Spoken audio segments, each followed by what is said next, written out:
Olá, sejam bem-vindos a mais um Ao Final da Semana. Esta semana, um dia mais tarde, faço aquilo que é suposto. Peço-vos desculpa por esse atraso. Queria-vos falar de três temas. O apoio, portanto, às eleições do Brasil e o apoio de Costa a Lula da Silva.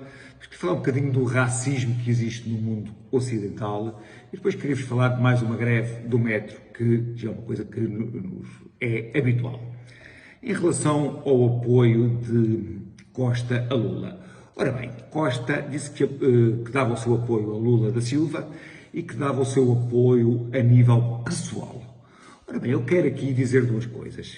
Primeiro que é assim, um primeiro-ministro não dá o seu apoio a nível pessoal. Ou seja, porque o primeiro-ministro pessoal não tem acesso aos meios de comunicação, não consegue fazer notícias. Portanto, o primeiro-ministro pessoal é o primeiro-ministro que fala entre 4 ou 5 amigos, e aí pode perfeitamente dizer que se sente mais próximo de Lula do que se sente mais próximo do que de Bolsonaro.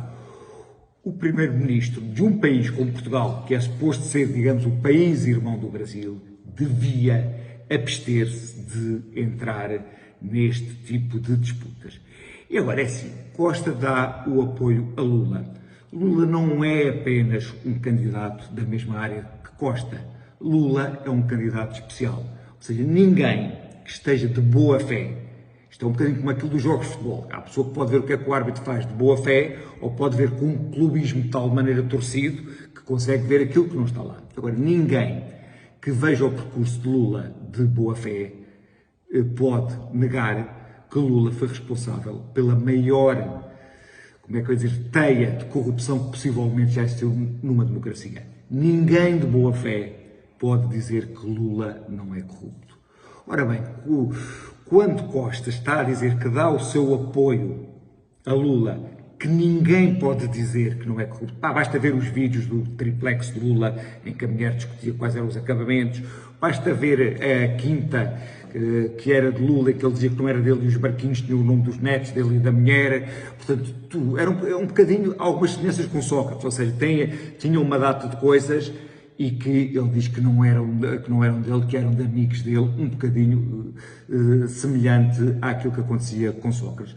Ora, quer Sócrates, quer Lula, ninguém que esteja de boa fé pode dizer que os seus comportamentos não são comportamentos que devem ser extremamente criticados numa democracia exigente.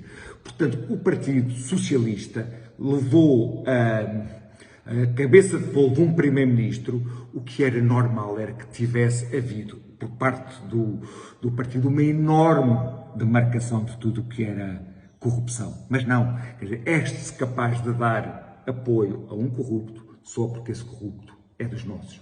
Portanto, enquanto a Itália, quando houve corrupção, o Partido Socialista desfez-se e, portanto, deixou de existir, cá parece que têm orgulho em cultivar esse ADN, que é o ADN da corrupção.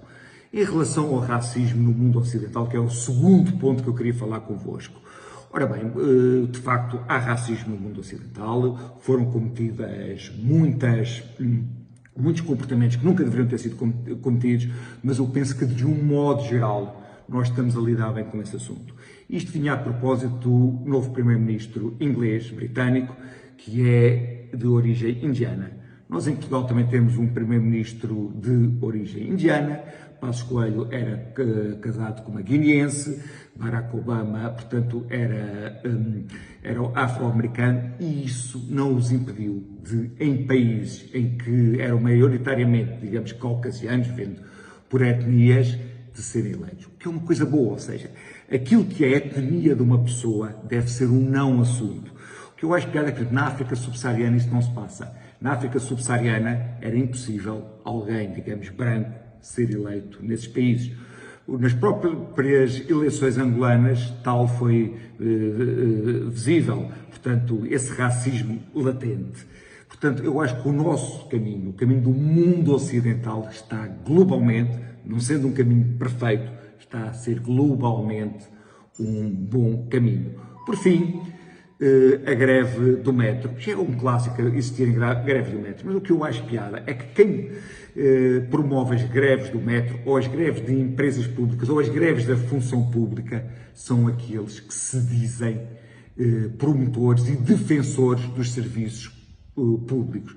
Pois não, eles gostam de ter essas empresas para serem joguetes políticos, para poderem condicionar aquilo como uma agenda política. Portanto, se eles tivessem interesse em que essas empresas funcionassem bem, não eram empresas como o metro, em que as pessoas são bem pagas, que estariam constantemente a fazer greve, muitas vezes prejudica pessoas que essas sim são mal pagas e precisam do metro para ir aos seus trabalhos. Era isto que eu tinha para falar convosco, cá nos vemos para a semana.